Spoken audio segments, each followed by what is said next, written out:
Good afternoon, everybody. I hope you are well. You can hear me all nice and clear.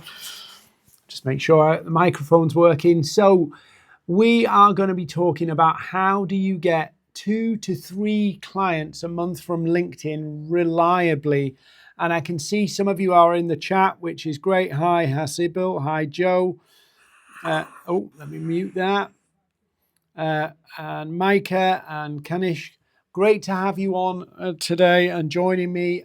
So how do we get these new clients? Well, I've got a little bit of a slide deck to share with you. We'll jump around with LinkedIn and we'll have a look into this. But this is what I'm doing. So this is what I've been doing for years. I've been approaching LinkedIn with a very simple approach. I run a number of businesses. I do not have the time to be sat on LinkedIn like a content creator. I have to actually run a business, and you have to run a business probably, or you've got other things you have to do alongside what you do. So you need an approach that works in real life, not content creator, imaginary dream world land. So I'll share my screen. We'll go through this together. Feel free to put questions in the chat, and we'll talk all about everything we're going to do today. So if you're joining this session, it's really simple what we're going to do. Who is this for? What are we going to talk about? If you want to sell services or expertise on LinkedIn, so maybe you've come out of corporate and you've got some experience and expertise. Maybe you've started your own business and you're a consultant of some kind, or you're selling a physical service, AI consult, AI tools or whatever it is, but you're not selling cheap stuff. It's very difficult, just to make it clear, to efficiently and in a very short time span sell lots of $200 things. I'm not into teaching you how to sell $1,200 things. I want you to sell one $20,000 thing. So who's it for? People who are selling services. They want to sell on LinkedIn. They want a consistent source of revenue. But you don't want to do the icky sales outreach or spend hours on the platform. That's the rule of what I'm going to share with you. So if you want to go viral, this is not for you. If you want to sell a $200 thing 1,000 times or 100 times, this is not for you. This is for people who want to sell high value services, don't want to spend forever on the platform, want to do it efficiently, do it, get done, get off. Because you've got client work to do, client projects, whatever you're doing. So if you've never been to one of these before, I've been doing these live every week for 6 years, teaching people, helping people, guiding people. I'm one of the top social selling experts on planet Earth today. I've been doing this for 14 years. I've helped people generate more than $100 million of business. And Maverick, which is the company I founded, is the #1 social selling training company, the largest there is on planet Earth too. So that's why you should listen to me. I've done this myself as a solopreneur and built this business, built my expertise, built my reputation, all by just consistently doing the right things over and over and over again, not chasing the trends, the hacks, the hype, just going and doing same old, and making money doing it. So there's 5 parts to what we're going to look at today. The first one, your 4-second value proposition. Second, pre-selling profile. Third, an audience of buyers. Fourth, authority content. And 5, your conversion engine. Now, it's tempting to go, do you know what? I just want the conversion engine. But actually, it's the other stuff that actually sets up your conversion engine. Without that foundational stuff, the conversion engine doesn't work. And I have a sneaking feeling that many of you on this live today have built the conversion engine, done that thing, but then it didn't work. You've copied the post templates, you've copied the outreach templates, you've done it and it didn't work. So a lot of what I'm going to share with you is going to actually make sense of, I get now why this hasn't been working for me. And that's probably the biggest light bulb moment for you. So let's look at what this 4-second value prop is. And I'm going to look at it in a couple of different ways. The 4-second value prop isn't one thing. It's everything you do. In everything that you're doing on LinkedIn, you need to make sure that instantly, your ideal client can go, that's what I want. That's relevant to me. Whether that be your posts, your messages, your profile, your webinars, your newsletters, your blogs, whatever you're doing, they've got to instantly, immediately, within seconds, go, that's relevant to me. If they don't do that, you've lost them. As much as I would love to say that people will pay attention because it's the smart thing to do, they pay attention because of their own self-interest. And people are wandering around wanting things. I want to make more money. I want to have more time off. I want this. I want that. They want that. And we are operating in a commercial market where the best way to make money is to satisfy people who want things. And so if you want their attention, if you want them to look at your offer, you've got to lead with what do they want. Now, here's where most people fail. They've never built the business, what they do, around what people want. They've come up with an idea and gone, how do I sell it? It's a tough way to do it. So what you need to think of is what's one problem that people want to solve. And that's really important. Not a problem they need to solve, a problem they are motivated to solve. If you pick a problem that people need to solve but don't want to solve, you will have to spend a lot of time educating them to change the way they think to actually buy from you. Instead of getting them in and saying, I can help you with what you want, and delivering what they need at the same time, what you're doing is investing all of your marketing energy in trying to change their thinking so that they buy. Some of you have just had massive light bulb moments of going, oh my God, I've been doing that. I have been trying to re-educate my prospects to go, you don't want that, you actually want this. So what's the problem that your target audience want to solve? Which leads me to the next thing. Because you've never figured that one out of what's the target audience want to solve, you've never actually built an offer around what they want to solve. You've built an offer around, a service around what you do, what you can do. Doesn't mean it's wrong, but you've built it from your perspective out, and you actually need it to build around what they want. So you transpose your expertise into a way that shows what they want. Then you need to pick an audience so you can tailor that, so you can craft that offer so it's really super relevant. So if I was going, what do people want? What's a problem people want to solve? They want to make more money, say. Okay. How am I going to make people more money? Great. Okay. For who? Who's the motivated buyer? The audience. Right. How do they do it? Why do they want that? I can dig into the depths of the detail of why they want to make more money, why they want to do this, why they want to do that, so that my service, the offer I'm building, the offer I'm perfecting, actually can come out as perfectly tailored for them.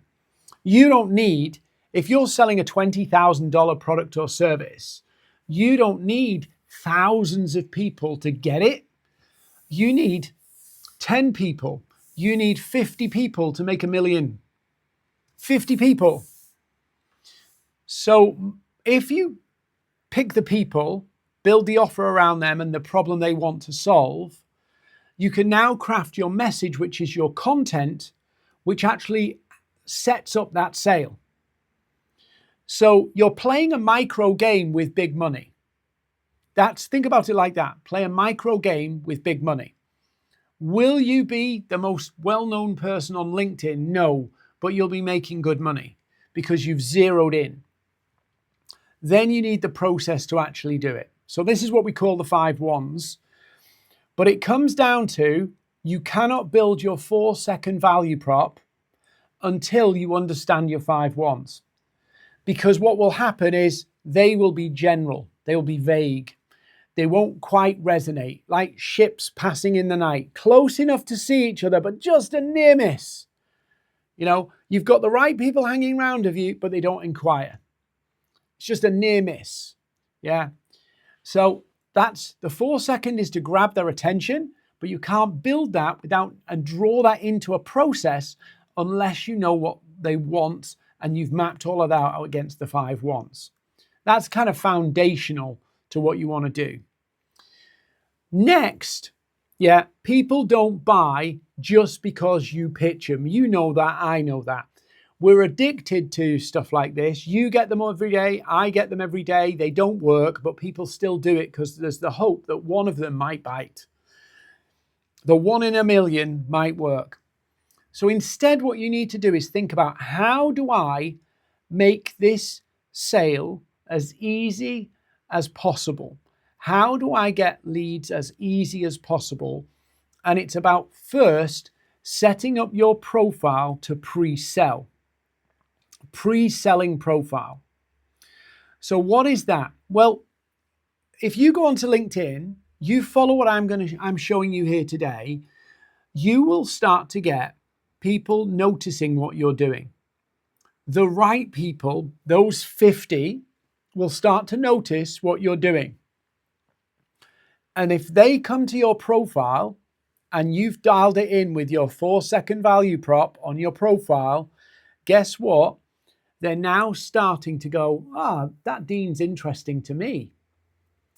So they start to have a look through your profile. They start to have a little dig, a stalk, a cheeky stalk of your profile. And instead of having your profile set up like a CV, like most people do on LinkedIn, and they say how wonderful they are, you set your profile up like a landing page to a website. So the top is drawing people in. And, you know, when you post, when you connect, when you message, when you comment, everything that you do, people check you out. You're now bringing people into your funnel. Your funnel.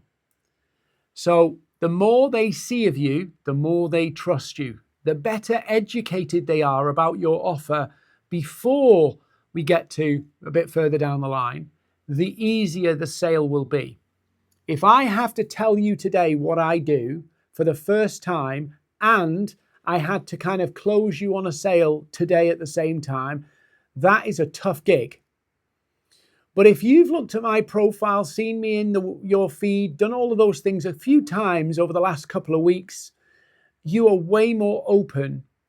And that's why we do the pre-selling profile, so that they understand what we do before it comes up in our conversation, so they already know what it is. So let me show you what that looks like. That looks like making your promise, your 4-second value prop of your offer, front and center at the top of your profile. That means making your profile picture really clear so they've got recall of your face, because that helps build trust. That's your headline restating the value of what your offer is, so that they scroll down. They look at your services section and they can see some of the things that you do. They can see the services you offer. And then they go to your featured section, which is your prime real estate, where people click. And I have in my featured section, my social selling accelerator, which is the one offer I am marketing and promoting on LinkedIn, so that's the thing that people look at. I also have my newsletter there, my sign up for my newsletter, and I have my speaker. I'd recommend you doing social proof there. It's more powerful to put the social proof in that space. So now what we've done is, as we start to make an impact on the platform, we now have a profile pre-educating, pre-selling, pre-showing the value that we defined in that first part, the 4-second value prop that we built all our 5 whys out of. We built all of that. That then goes into our profile, so that as people check us out, they know what we do. They know the value to them, and it aligns with what they want, because selling into a need is very, very expensive. So that's all done. Now we need that buyer group, that group of buyers. Now let's say, for an example, let's say you need 2 to 3 clients every month. Yeah, you're not going to connect with 2 to 3 people. You're going to grow your network with exactly the right people. Why? So you have not just 2 to 3 coming in every month. So you've got loads of people who are exactly the right fit from your 5 ones coming into your network every single week.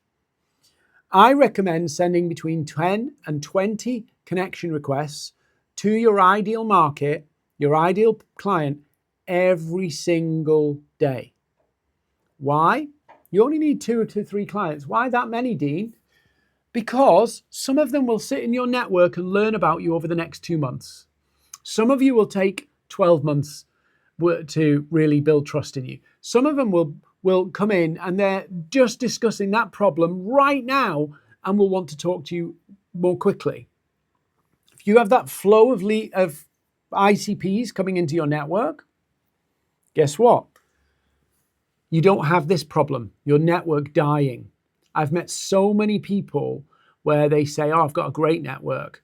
And that network's been built over a decade. And it sounds great until you realize half the people are dead. Half the people are retired. Half of them have changed industries. And you've got this tiny little bit left that's actually no use. Your network will turn over, will change, will morph. Every single day, people are changing jobs. And so you want that flow of people coming in, not just because you need leads, but to keep your network fresh. Because the people most likely to see your content are not your old connections, they're your newest connections. They're the people who've interacted with you the most recently. So if you are growing your network with your ICPs, that is your ICPs. That is the people you want to pay you. So you need to grow your network 10 to 20 every day. That will give you somewhere around a net group of around 100 or so, maybe 200 new connections, new ICPs in your network every month, learning to know your name, learning about you, knowing that you solve a problem they might have. So you're basically building your own ecosystem of people, buyers around you. A couple of quick things on that. If you're going to grow your network, grow with second degrees. People get a bit cautious about connecting with third degrees, so grow with second degrees. Yeah, and there's loads of them on LinkedIn. You can use Premium or Sales Navigator to find them. So you've got these people coming into your network, and I'll just say the domino that makes all of this successful, the domino is actually growing your network. That's the big domino. You think it's some secret strategy. The domino is if you don't have enough people coming into your network to build the trust, you end up fishing in a shrinking pond. You want to expand that pond with more of the right people. So more of the right people are around you. And guess what? If they engage because your content's now resonating with them, you're set. So you've got to build your audience with buyers. Now, just to factor in, not everybody is active on LinkedIn. Some people log in every blue moon. Yeah, they log in every couple of months. They have a look and log out and never see them again. Other people log in and scroll and consume, but don't really post and are not kind of that kind of active kind of person. That's the majority of the platform. Then you've got the posters and content creators like me, who are here every day, all day, right? They're not your customers. In most scenarios, they are not your customers. They might have the audience of your customers, so it's worth having them in your network and networking with them because they might have the crowd you want. But ultimately, the people you want are the LinkedIn lurkers. That's where the money is. So you want to grow your network with the people who are on the platform. Doesn't mean they're posting, but just check their activity. When did they last like something? When did they last comment on something? You want people who are showing up so they can see you in their feed. If they're not showing up, you're not going to be seen by them. So Three types of users. Don't think it's about going after the posters. It's not. It's going after the lurkers. Zombies, they're just not as active. So you just need to be mindful that if you grow your network with people who don't log in, and then you go, Dean, I've got no engagement on my content, it's because half the people that you're connected with don't log in. So we've got, if you think about it now, we've clarified our 4-second value proposition and the 5 whys. We've translated that into our offer and our profile and everything that we've put out there so people are learning about it. They can see the relevance of it. We're growing our network now with exactly the right people, the perfect fits for our business. Now it's about authority content. Not because you're going to get flooded with inbound leads from content. That's unpredictable, right? But the content plays a vital role in building familiarity and trust. Now, here's the thing about trust. Trust comes from recommendations, other people who you trust recommending you, and maybe you get referrals and word of mouth right now. It comes from brand and reputation. Your brand built, people know the name, so they trust you. That is what you need to build on LinkedIn. You don't need millions of people to know your name. You need the buyers to know your name. And so your content's job is to build that trust. You build that trust by a consistent message. You build that trust by being super relevant. You build that trust by being consistent. And you build that trust by literally just showing up. Literally just showing up.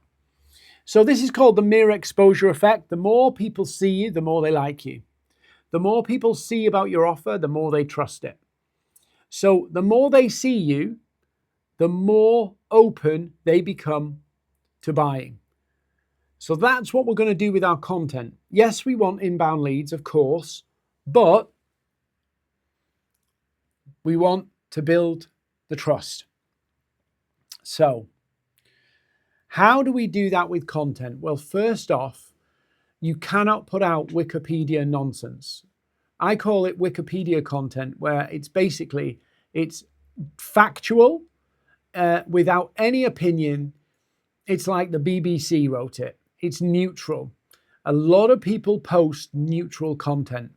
In that, it has no angle, like no slant, the way you're going to present it. It has no perspective, as in it doesn't advocate for any opinion or belief. It's not opinionated. It's not advocating for a particular way. Like, for an example, you should put posts out explaining talking about the problem that you solve, that people want to solve, and advocating for your approach to solve it, your method of solving it. You should be advocating that method, not selling your stuff, advocating your way. So that if people go, that makes sense, they've actually bought into your approach. So you need to advocate your perspective, your approach, your model of solving it, and say, this is what will solve it. This is how it's done. Not in a salesy way, in an educational way. Educate people why your way is the best way. You don't need to say that. Say, this is why this way works, and explain it. So you need those opinions, those beliefs, those convictions. And then they need to see you and your experience. They need you to tell those stories and help people understand concepts and problems and challenges from what you've experienced working with other clients. Your experience does two things. A lot of people go, Dean, when you share those stories about what's happened to you and what you're doing, how do they actually generate leads? And I'm like, they help people get to know me. And this is the important part, business is not just business. Business is personal too. People buy into you before they buy into what you do. If they don't think they can trust you, if they don't think they'll get on with you, no matter how good your offer is, they're not going to buy. And so these posts have to have that kind of experience element of your backstory element into it. because they are fundamentally buying from you first. They're buying into you first before they buy from you. So I call it APE, an interesting angle, something novel, a personal perspective that you're advocating for, a belief or an opinion or a strongly held conviction. And then you need the experience, the depth of your knowledge and the past stories, client stories, all that kind of stuff to use so that you're not creating boring content or content that could have been written by anybody. So you need that. But if you want the authority content that really elevates you and they see you as the go-to person, you have to really think about how that's done. Because often what we do is we drift into promoting or posting promotional content, thinking that will help people buy. It won't. It will help people know, but it won't help people give people a reason to buy. It won't help them motivate them to buy. So authority content comes from you have to understand their problem from their perspective. If you don't know that, you can't write this content. You have to understand the world from their perspective. That means study. That means looking back at past conversations. The works. Now, I'm going to explain something here for you that will help you understand authority content. Authority content is like this. Often people will tolerate things that should be intolerable. They normalize their pain. And so I've got an example here on screen of two beat up cars. Very old, they're actually Russian, I think, cars. They used to be called larders. One of my friends at school had one and everybody used to laugh at him when his family dropped him off because it was a banger back in the 80s, right? Now, you can normalize that. You can get used to a car that doesn't start properly. You can get used to a car where the windows don't roll down. You can get used to a car with rust on it. You can normalize it. And when you normalize it, people think that's just the way it is. That's just the way it is. And it'll be like this forever. Nobody's thinking that car's going to break down and I might lose my job. Nobody's thinking about that. They're just going, it's all right, it'll do. If it might do it, it might not. And so if you want to actually help people drive action taking and really stir them up so that they see you understand their perspective, you understand their world, but also you've got answers, you have to wake them up to their pain. If they don't get woken up to their pain, they'll sit and live with it. And one of the mistakes people make is, I know, to get leads, if I show you how smart I am, you'll buy from me. That doesn't work. So what happens is when you think like that, you go, what tips could I give? What how-tos and guides could I give you to prove that I'm brilliant? And so you make all this stuff, you do all this stuff, and guess what happens? You've actually, yes, you've built trust. Yes, they go, wow, Dean knows what he's talking about. They do all of that. But you've just given them the tools to say, you don't need to pay to fix this. You don't need somebody else to help you with this. You can do this for free. You can do this yourself, which is really empowering, really, what you're doing. If you're giving lots of free help out, you're empowering people. But you're also empowering them to do it themselves. Or, at the very least, you're empowering people to go and do it themselves and delay the sale, delay the conversation, because now they're going to have a go themselves and you'll have to wait until they don't do it or they struggle to do it, and then they come back to you for help. Now, that's quite a good strategy, but just be aware, if you do that, you delay the sale. You delay the opportunity. And some people might download 3, 4, 5 things or ask you 3, 4, 5 things, before they actually buy. Now, if you're trying to build super high level trust, great, but be aware you are pushing that sale and that opportunity further down the road. You put it more at risk of not happening. Many people do this in webinars that, like I'm doing today, they overload you. I'm going to give you a ton of stuff here, but they're not prepared to wait because they've given so much value. People need to go and try and do it themselves before they come back. They'll struggle for a few months and then eventually they come back to you. If you need leads on a consistent level, you have to find the balance of how long are you going to be prepared to wait to get a sale if you're going to give lots and lots of advice. Now, I've got a big business, lots of people signed up for this today, so I'm quite happy to wait. But if you're a small business, you might not want to wait 3 to 6 months to get a client because you've extended the sales journey with lots of how-tos. So what do we do instead? Well, what most people do is they will try to say, well, what if that car blows up? And they'll start speaking to the pain points. Start talking to the pain. There's a problem with that. They won't believe you. They won't believe you. If somebody's normalized their pain, they're used to it. Telling them it's going to get worse won't make them change because they are in a comfort zone. And so you just telling them it's going to get worse, yourself, you've been in comfort zones and you've been in a comfort zone and you've known that this will get worse, but you've still not done anything about it until the shit hit the fan. You've put off things that you shouldn't have put off, and then it's caused a crisis for you.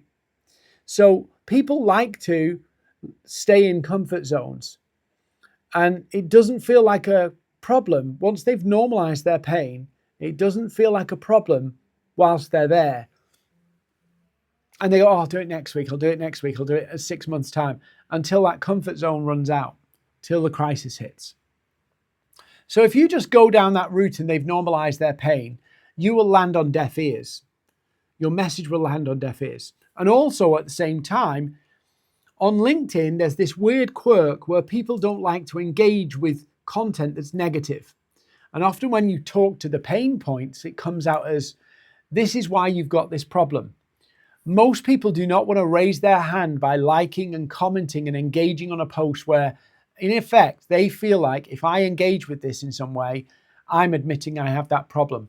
I don't want my boss, my suppliers, my customers, whoever, my employees, my colleagues to know I've got that problem. So you really don't want to go negative. I made this mistake for a long time. And I'd get messages from people saying that was a great post, but some people wouldn't engage. Now, what happens? You lose visibility if you don't get engagement. But people will happily engage with more positive stuff. People will, avoid the post where it says, the reason you haven't lost weight is because you eat too much. You don't do any exercise and you keep giving yourself excuses. Very few people will engage with that, although it is very true. But if you're traveling a lot and you're struggling and you want to get fit, here's some practical things you can think about. Oh, yeah, you're right, actually. I do struggle to keep my fitness regime and healthy eating regime because I travel a lot. People are happily more engaged with stuff like that than you just calling them out. Call them up, don't call them out. So if you just talk to the pains, you will struggle. So instead, what you need to do is create what's called agitation. And it's where you contrast their current state with where they could be. So what you do, in effect, is you make the comfort zone uncomfortable because you're painting the picture of a better comfort zone. So if you've normalized the pain, you got used to it, you've created a comfort zone. But what you do is you create a new comfort zone of where they could be, where they want to be, which your process, your service, your methodology will help them get there. And you contrast those two things together. You could put them up against each other so that they actually go, oh, I don't like it here anymore. And I'll use the example of this. If I got your car today, and let's say I took it in, it was gone in for a service. Your car's gone in for a service. And your car's okay, it's all right. And then because of a problem in the garage, we're going to have to give you a courtesy car. And that courtesy car, you can have it for a week because we're a bit backlogged.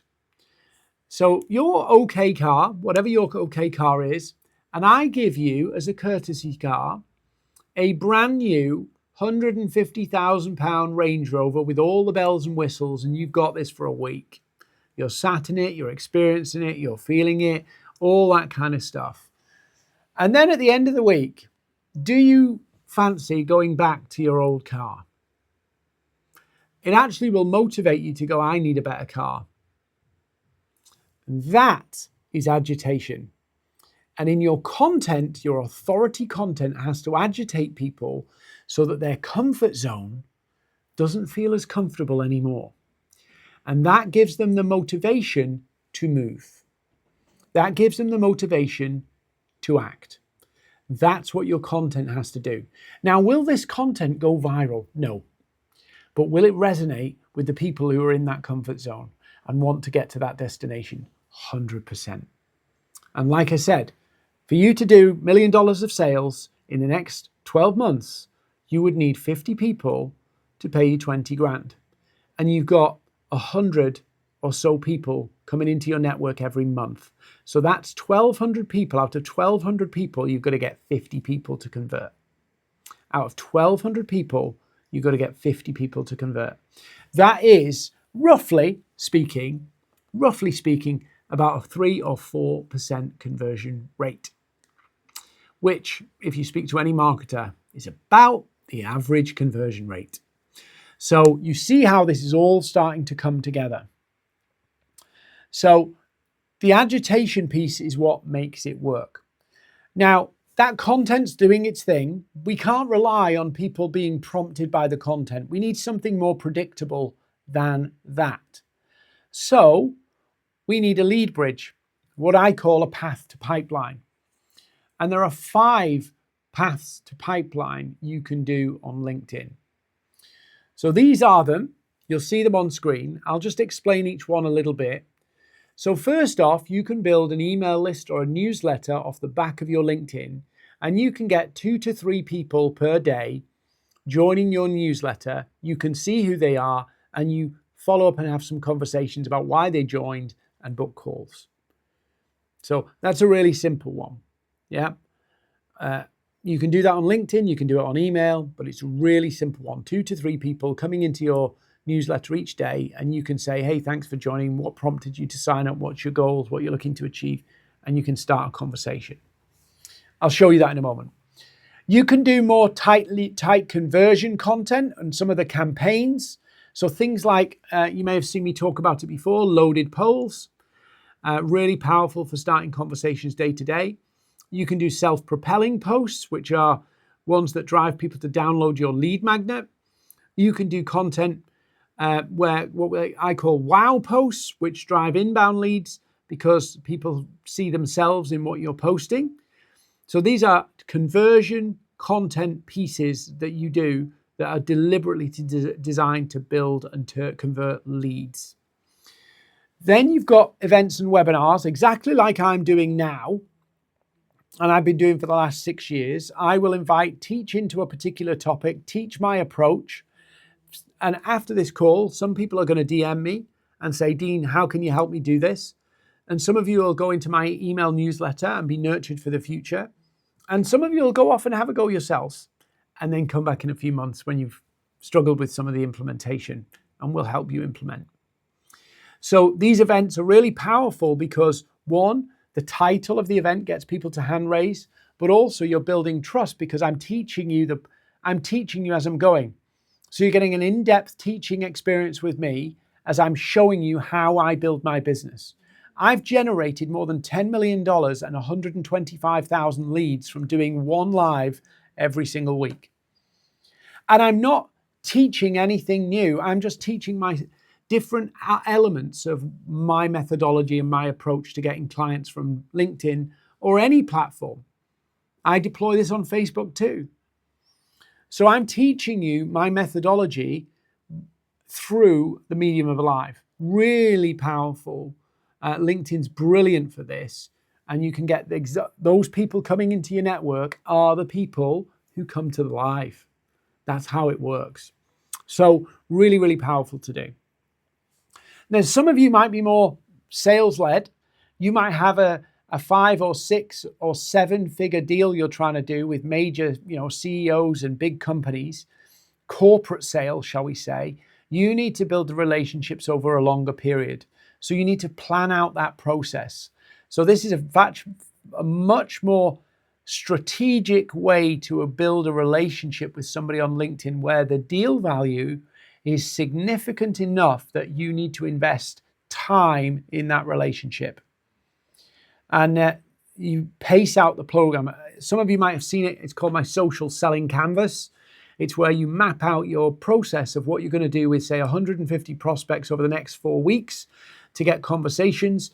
I have a team here of about 10, 12 people on the team, and they do that for clients, map it out and also implement it for them. And they're actually generating meetings every week for those clients. So it's a strategic approach to building relationships where the deal value is significant. And then hyper-targeted prospecting. This is the sniper version of outreach. Hyper-relevant, but it's very targeted, not volume. So I can send 5 of these and book 1 or 2 meetings every single day. Josh on my team, he does 5 or 6 of these and books a meeting every day. Dave, who looks after our whole sales team here, every salesperson has a task to book 1 meeting a day, and it's not about volume. It's about relevance and high touch. It can be done relatively short, and I'll give you some links so you can download and read up on these in more detail in a moment. These are the pathways that will give you that bridge to a conversation with the right person. So I've mapped them out a little bit. What I want to do, because it's too much to do in this session, is I put a QR code on the screen. If you scan that QR code or maybe grab a screenshot of it to download it, it's a little quiz. And what you do is you put your profile in, put your goals in, and then it'll ask you some questions and it will score you against each of these pathways. So all 5 of them. And it will give you a score, a percentage score for each one. Now, why does that matter?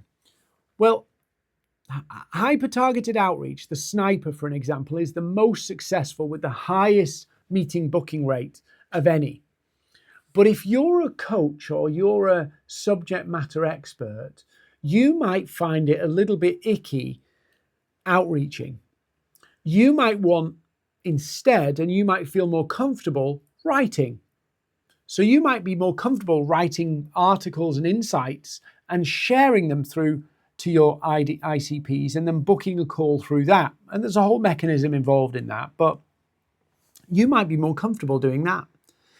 Or you might be going, do you know what? I'm great on camera, Dean. I love doing live videos and stuff like that. Okay, so what you need is you want to get 100 ICPs on an event like this every month and do it that way. There's not a one size fits all to getting clients on LinkedIn. There's not this secret sauce. It's about understanding your buyer, positioning yourself so that you appeal to what they want, and then having a process to do it. And that process will be different based on you, your personality, your style, how you like to do things. And if I said to you and forced on you to do it, outreach, and you're uncomfortable with it, you're not going to do it. And likewise, if I said to you, why don't you go live on LinkedIn and do an event every month? And that you might like the idea of 100 leads every month. You might like the idea of that bit. But when it comes to the crunch of you actually doing the live, you won't want to do it. So that's why we do this quiz is because we want you to pick the path that's best for you. So if you scan the QR code or screenshot it, it'll ask you some questions. It'll ask you what your profile URL is. It'll analyze everything you've put in. and it will give you a score for each one. And it may well be that there's 2 there, and it's even Stevens on the 2. So you go, do you know what? I'll do this one and this one, as long as you got the time. But all of them are designed that you can do them in short bursts. You don't need to be spending 2 hours on the platform every day, outbound commenting and doing all this stuff. It's about doing one thing really well to get a result. But like I said at the beginning here, and I'll stop sharing so you can see me because I'm a bit lost on the screen here. Let me just stop sharing that. Like I said, it won't work for you. It won't work for you unless you've got those other things in place that we talked about. If you don't have those key bits at the foundations of what we talked about, where we talked about like your 4-second value proposition, like the audience of buyers, like your pre-selling profile. If you don't have those in place, when you come to do the actions, they'll fall flat. You'll love the idea of doing the authority content. You'll love the idea of agitating your audience, but you can't agitate them because you haven't defined them. You can't agitate them specifically because you haven't got an offer that's aligned up with a particular problem. All of that starts to crumble because it's a bit on shaky ground. Likewise, you'll do events, you'll do webinars, you'll get people coming, but they'll see no need to buy from you. It's the foundations that make it work. The fact that they can see value quickly, the fact that you've mastered the 5 whys, the fact that your profile's doing a lot of the heavy lifting of educating people about your offer and what you offer and what the value of that is. The fact that you've got a flow of people coming in that are the right fit, exactly matching the 4-second value props that you've put out. The fact that you've got the authority content stirring them up and making their comfort zone uncomfortable. And then you've got an actual set of infrastructure to take those people and move them from a connection to a lead. And then from a lead to a call, and from a call to a proposal, and from a proposal to a deal. Yeah, you need that infrastructure in place. So go and do that quiz. If anything I've done and shared with you today has resonated, feel free to message me. More than happy to chat you through this in more detail. But you want to do the quiz, and you want to think about maybe some of you have been using LinkedIn, but what you've been doing is thinking about it more as a thing you do. You've not really thought about it as a business plan. You've not thought about it as a revenue channel. And don't worry, lots of people don't. So you're not some kind of bad person here. It's just a lot of people either go into, I'm going to use it like a creator, and then they burn out. Or they use it erratically and get nothing. It's about doing the right things consistently in a couple of hours a week. Whether that's 30 minutes a day, whether that's an hour every other day, whatever that looks like. But it's about doing the right things and going after the right audience with the right message and the right process, the 5 whys. Look, I hope this was helpful. Go and do the quiz. Have a look to see if there's any comments, and I'll reply to them. I can't see them for some reason here right now, but this is how you get 2 to 3 clients a month from LinkedIn. Don't sell $200 things, sell $20,000 things. That you only need 50 clients to make $1 million, but then you need a watertight process and real dialed in clarity so it works. That's it for me. Have a great Friday. Thank you for joining me. If you have any needs or challenges or questions, drop me a DM. But you've been brilliant. Thank you. See you soon.